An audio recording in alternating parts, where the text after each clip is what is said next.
अक्कड़ बक्कड़ बम्बे बोल, 90 diesel petrol 100 और 100 मिले तहा धागा और सरसों का तेल उछल के भागा 200 रुपए। 20 हेलीकॉप्टर लेके बंगाल जाएंगे, असम जाएंगे, लेकिन उस पैसे का खर्च सही जगह पे नहीं करेंगे। ये सरकार गलत तरीके से पैसे का इस्तेमाल करके अपने पार्टी को प्रमोट कर रही है और इस देश के नागरिकों को बीच मझधार में लाकर छोड़ने का काम की है ये सरकार। ये सत्ता से ऐसा इनको खदेड़ेगा कि इनको गुजरात के अंदर भी छिपने के लिए जगह नहीं मिलेगी। चाय बेचने वाले को दोबारा से चाय बेचनी जरूर पड़ेगी। किसी भी मेट्रो स्टेशन पर जाइए, किसी भी बस स्टैंड पर जाइए, किसी भी रेलवे स्टेशन पर जाइए, प्रधानमंत्री जी ऐसे आपको मिल जाएंगे खड़ा होते हुए। आज बताइए, पेट्रोल पंप पे हम प्रधानमंत्री का फोटो देखते हैं तो मेरा पारा चढ़ जाता है। लगता है कि उस फोटो को हम जलाने का काम करेंगे। डीजल ने शतक मार दिया है, कैसा लग रहा है? वही है अक्कड़ बक्कड़ बम्बे बोल, 90 डीजल पेट्रोल 100 और 100 मिले तहा धागा और सरसों का तेल उछल के भागा 200 रुपए। नरेंद्र मोदी जी तो सबसे बड़े इस देश के खिलाड़ी हैं, जो पहला शतक मारे पेट्रोल के नाम पे, दोहरा शतक मारे सरसों तेल के नाम पे, 13 शतक अब कौन सा मारेंगे? क्योंकि वही 13 शतक मारेंगे क्या जो कह रहे हैं उत्तर प्रदेश में 300 पार। अरे उत्तर प्रदेश में तो सुपड़ा साफ भारतीय जनता पार्टी का, क्योंकि भारतीय जनता पार्टी ये इस वक्त में आज किसान आंदोलन के 200 दिन से ज्यादा हो चुके हैं, लेकिन इस सरकार के ऊपर जू नहीं रेंग रही है। इस सरकार के शासनकाल में देश में शिक्षा की बात हो, स्वास्थ्य की बात हो, रोजगार की बात हो, लेकिन ये सरकार सिर्फ और सिर्फ सत्ता की बात करती है। बड़ा साफ बोल रहे हो आप। कांग्रेस के तमाम नेता भाजपा में आ रहे हैं, ऐसे कैसे मजबूत? अच्छा, तमाम नेता कौन से पत्रकार महोदय भाजपा में आ रहे हैं? अरे देख नहीं रहे भारतीय जनता पार्टी को छोड़ के? आप बंगाल में भी देखे हैं मुकुल राय को, भारतीय जनता पार्टी छोड़ के फिर से घर वापसी दे रहे हैं। आप लक्षद्वीप की बात करिए, लक्षद्वीप में भारतीय जनता पार्टी के सारे नेता जो हैं सब छोड़ के भारतीय जनता पार्टी को छोड़ के जा रहे हैं। अरे कैसे इस देश में भारतीय जनता पार्टी को अब देश की जनता नकारने लगी है, क्योंकि जो जनता के खिलाफ जुल्म करती है सरकार वो भारतीय जनता पार्टी है। ये भारतीय जनता पार्टी वही ने कहा था ना, देश ने मांगी थी, देश ने मांगी थी फकत एक किरण की, राजा ने हुक्म दिया चलो आग लगाते हैं। भारतीय जनता पार्टी सिर्फ और सिर्फ जलाऊ पार्टी है, ये जलाने का काम कर रही। आखिर 200 दिन से हम रोड पे बैठे हुए हैं, आखिर ये सरकार क्यों नहीं आ रही पूछ रहे? आप बताइए, हमारे दुख दर्द को आप कहते हैं देश का किसान समृद्ध है। कौन से देश का किसान समृद्ध है? ई नैम पोर्टल की बात करिए, उस पे चाहे दाल की कीमत हो, धान चावल गेहूं की कीमत हो, सरकार कोई एमएसपी का मूल्य बोला थोड़ी महंगाई बढ़ेगी ना, खजाना खाली है भारत। अच्छा, अनपढ़ और गमार को आप बता देंगे, वही कृषि मंत्री तोमर, और तोमर क्या बताए उनको बनाए हैं? कह रहे हैं सरसों की तेल में महंगाई इसलिए आई है कि उसमें मिलावट हुआ है। अरे देश का किसान बैठा हुआ है रोडों पे, आप उसकी नहीं हक की बात करते हैं। अरे ये सबसे स्वार्थी बात है। आप भी आज तक वाली बात करते हैं, वही गोदी मीडिया की बात करते हैं। क्या पत्रकार महोदय? उन्होंने बोला तो हमने बताया, आप बताइए ना अपना। हाँ तो आरोप लगा रहे? नहीं, आरोप की बात, आरोप की क्या? पत्रकार महोदय देखिए, आरोप पर ये सरकार जो बैठी हुई है ना सेवन लोक कल्याण मार्ग पे दिल्ली पे, ये सिर्फ और सिर्फ तानाशाह सरकार है। तानाशाही की वजह से आज पत्रकारिता, कार्यपालिका, न्यायपालिका, विधायिका सारी भारतीय जनता पार्टी खरीद चुकी है।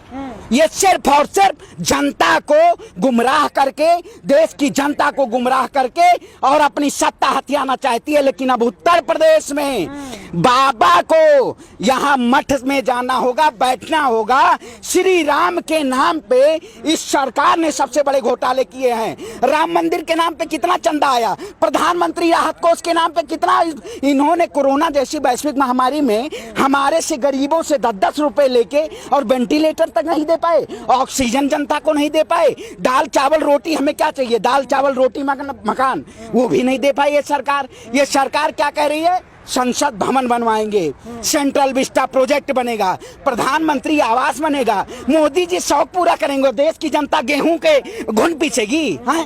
अरे ये घुन पिसवाना चाहते थे, देश की जनता को गुलाम बनाना चाहते थे, लेकिन अब देश की जनता गुलाम नहीं बनेगी, इस सरकार को उखाड़ फेंकने का काम करेगी। क्योंकि जो सरकार देश को हित में, न राष्ट्र के हित में, न जनता के हित में काम नहीं करेगी, उस सरकार का इस देश में कोई वो नहीं है, उस सरकार को कोई इस देश में नहीं। तुम्हारे पास आपको कैसा लग रहा है? राजस्थान ने डीजल में शतक मार लिया है। देखिए, ये सरकार, यही सरकार कहती थी बहुत हुआ डीजल पेट्रोल की मार, अब की बार मोदी सरकार। उसी सरकार के शासनकाल में आज गरीबों को भूखे मारा जा रहा है, गरीबों के तन से कपड़ा छीनने का काम किया जा रहा है। पेट्रोल के नाम पर, डीजल के नाम पर, गैस सिलेंडर के नाम पर देश के आम नागरिकों से ये सरकार लूटना चाहती है।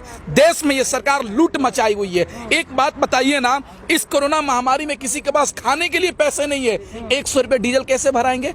पेट्रोल 110 रुपए कैसे भराएंगे? 900 रुपए सिलेंडर गैस कैसे भराएंगे? 200 रुपए सरसों तेल कैसे खरीदेंगे? ये सरकार को सोचना चाहिए था, लेकिन ये सरकार सोच नहीं रही है, बल्कि भारतीय जनता पार्टी के विधायक और सांसद मंत्री इस तरह से उलूल जुलूल बयान दे रहे हैं कि लग रहा है वो आदमी मानसिक रूप से पागल हो चुका है, उसको इलाज कराना चाहिए। वो बोल रहा है मिलावट नहीं हो रहा, इसके वजह से महंगाई बढ़ रही है सरसों का तेल। तुम पूरे तरीके से भारतीय जनता पार्टी के लोग पागल हो चुके हैं। देखो, ये देश चलाने के लिए पॉलिसी से देश चलता है। अगर तुम लोग को कलाकारी करना है, एक्टिंग करना है, तो किसी थिएटर ग्रुप में जाकर शामिल हो जाओ। देश को बर्बाद मत करो, देश को बर्बाद होने से बचा लो। और प्रधानमंत्री जी से कहना चाहता हूं कि आप कहते थे ना कि गरीबों को महंगाई कम करेंगे, रोजगार देने का काम करेंगे, लोगों के ऊपर काम करेंगे, लेकिन आज जो वादा किए थे वो सारे वादा में आप फेल हो चुके हैं। आज बोलिए ना, डीजल पेट्रोल की दाम की रेट क्या है? लोग खरीद नहीं पा रहे हैं। भाजपा नेता ने बोला कि थोड़ा हमारे पास भारत सरकार के पास खजाना कम है, इसलिए महंगाई बढ़ रही है, हम इस पे कंट्रोल नहीं कर सकते। लेकिन सेंट्रल विस्टा तो बन रहा है, उसके लिए पैसा कहाँ से आता है? एक बात बताइए ना, जब प्रधानमंत्री जी चार्टर्ड प्लेन से बंगाल में जाएंगे, चुनाव प्रचार करेंगे, पूरी दुनिया का वास्को डिगामा के तरह पूरे दुनिया के भ्रमण करेंगे, उस समय देश की खजाना खत्म नहीं होगी। जब देश के आम नागरिक की महंगाई कम करने की बात आएगी, उस समय खजाना खत्म हो जाएगा। जब करोड़ों खरबों रुपए का दोबारा संसद बनाया जाएगा, उसमें खजाना खत्म नहीं होगा। लेकिन देश में जब युवा के रोजगार की बात आएगी, तो ये सरकार कहेगी खजाना नहीं है। करोड़ों और खरबों रुपए का भारतीय जनता पार्टी का ऑफिस दिल्ली में आईटीओ में बन जाता है, लेकिन एक नई फैक्ट्री नहीं बनती है कि बच्चों को रोजगार दिलाया जाए। यही तो देश में चल रहा है कि ये लोग, जब देश की जनता पूछेगी रोजगार दो, खजाना खत्म, महंगाई कम करो, खजाना खत्म, महिलाओं को सुरक्षा करो, खजाना खत्म, हर चीज पे खजाना खत्म। लेकिन भारतीय जनता पार्टी के पार्टी बनाना होगा, बड़ी बड़ी पार्टी, उस समय खजाना लगाया जाएगा। जब चुनाव प्रचार किया जाएगा, 20-20 हेलीकॉप्टर लेके बंगाल जाएंगे, असम जाएंगे, लेकिन उस पैसे का खर्च सही जगह पे नहीं करेंगे। ये सरकार गलत तरीके से पैसे का इस्तेमाल करके अपने पार्टी को प्रमोट कर रही है और इस देश के नागरिकों को बीच मझधार में लाकर छोड़ने का काम की है ये सरकार। दोबारा होगा मैं आपका, डीजल की बात बार बार कर रहा हूँ। किसानों को डीजल की बहुत जरूरत होती है, ट्रैक्टर हो, जुताई हो, भराई हो, न जाने जनरेटर पता नहीं किस किस में। और वहीं किसान वैसे ही पहले से आंदोलन पे, अपनी मांगों पे, वहाँ 100 डीजल हो गया है। कैसे देखते हैं इस चीज को? देखिए, पहले जो सरकार थी, जो गोरे लोग थे, वो हमारे देश को जो लूटने का काम कर रहे थे, उनको भगाने का काम किया था। अब जो ये चोर है, देश को लूट के खून चूसने का काम ये किसानों का कर रहे हैं। लेकिन ये किसान वो ताकत है जिससे कि पूरे भारत की एक कड़ी बनती है, जान बनती है। इस किसान के अनाज को पूरा भारत खाता है, और ये जो अनाज उगाता है तो डीजल की सबसे ज्यादा आवश्यकता होती है। और आज डीजल का जो रेट है, इन्होंने 90 के पार कर दिया, और जो पेट्रोल है वो 100 के पार कर दिया। और जो किसान सरसों का तेल यूज करता है, जो मजदूर उस तेल को यूज करता है, उसको 200 के पार कर दिया। तो ये आज जो महामारी चल रही है, ये सरकार जो उसके लिए फाउंडेशन, उसके लिए जो है पैसे का या किसी भी चीज की सुविधा जो प्रोवाइड नहीं कराती है, लेकिन कहती है कि हमारे पास खजाना खत्म हो गया, तो उसके लिए महंगाई बढ़ा रहे हैं। लेकिन यही सरकार जो कह के लाई थी कि आपके अकाउंट में 15 लाख आएंगे, मोदी जी कहते थे कि भाइयों बहनों, मैं जो है इनका 70 साल का जो इन्होंने इकट्ठा किया, उसको लूटने का काम कर रहा हूं और जनता को वापस दूंगा, कि 15 लाख आपके अकाउंट में आएंगे। तो वो खजाना कहाँ गया? कौन से खजाने को इन्होंने जो है जनता को दे दिया जो कम पड़ गए?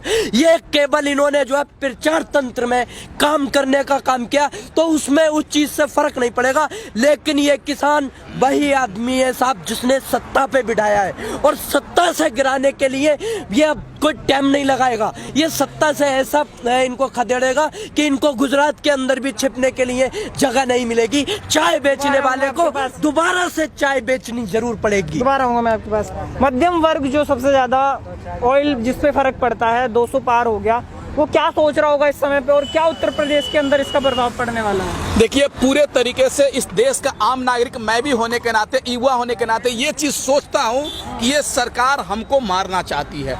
आज बताइए, एक मिडिल परिवार के पास बाइक होता है, किसान के पास जनरेटर होता है खेती करने के लिए, पानी पटाने के लिए, और ट्रैक्टर से करता है। इन सब चीजों में डीजल और पेट्रोल का खपत होता है। ये आम नागरिक से जुड़ा हुआ है। लेकिन अगर सरकार को थोड़ा सा भी आम नागरिकों के बारे में चिंता होती तो आम नागरिक से जुड़े हुए चीजों का रेट कम करने का प्रावधान करती, कम करने का काम करती। लेकिन ये सरकार क्या कर रही है, आप देख लीजिए, केवल क्या कर रही है, केवल प्रचार तंत्र। भाई ने सही बात बोला, इस देश के आम नागरिकों का पैसा केवल ये सरकार प्रचार तंत्र में खर्च करने का काम कर रही है। आप दिल्ली में यहां से जाइए, किसी भी मेट्रो स्टेशन पर जाइए, किसी भी बस स्टैंड पर जाइए, किसी भी रेलवे स्टेशन पर जाइए, प्रधानमंत्री जी ऐसे आपको मिल जाएंगे खड़ा होते हुए। आज बताइए, पेट्रोल पंप पे हम प्रधानमंत्री का फोटो देखते हैं तो मेरा पारा चढ़ जाता है। लगता है कि उस फोटो को हम जलाने का काम करेंगे, ऐसे खड़ा होते हैं। और पेट्रोल पंप पे इस तरह से करने से क्या होगा भाई? फोटो चिपकाने से देश की महंगाई कम नहीं होगी, पेट्रोल डीजल के दाम कम करने होंगे किसी भी हालत में। और एक बात सुनिए ना, लॉकडाउन को केवल खुलने दीजिए, आप लॉकडाउन को खुलने दिए। लॉकडाउन खुलने के बाद पूरे देश की जनता सड़क पर आने का काम करेगी, क्योंकि पेट्रोल डीजल एक देश के आम नागरिकों से जुड़ा हुआ है, किसान से जुड़ा हुआ है, गरीब ठेला व्यापारी जो बस से सवारी करता है उससे जुड़ा हुआ है, कार वाला से जुड़ा हुआ है। तमाम चीजों का रिलेशन इस आज बताइए किस चीज पर राजनीति हो रहा है, किस चीज पे? उत्तर प्रदेश में जाइएगा, आदित्यनाथ योगी जी, ढोंगी जी क्या काम किए 4.5 साल में? हिंदू मुस्लिम बैकवर्ड फॉरवर्ड, मंदिर मस्जिद के अलावा देश में आज रोजी रोटी, कपड़ा, मकान, शिक्षा, सड़क, बिजली, पानी, इन सब चीजों पर राजनीति होनी चाहिए। और देश की जनता इसके नाम पर वोट देगी, इसके नाम पे नहीं वोट देगी कि जैनुल को पुलिस मार देगा हरियाणा में, फैसल को पुलिस मार देगा उत्तर प्रदेश में। इन सब चीजों से देश नहीं चलता है। सरकार को हिंदू मुस्लिम बैकवर्ड फॉरवर्ड से, इन सब चीजों से निकलकर देश की जो नीति है, देश की जो मूल सुविधाएं हैं, रोजी रोटी, कपड़ा, मकान, पानी, सड़क, बिजली, इन सब चीजों पर सरकार को चिंतन करने की जरूरत है। और इन सब चीजों को रेट कम करने की जरूरत है, ताकि देश का आम नागरिक इस देश में खुशहाली से जी सके।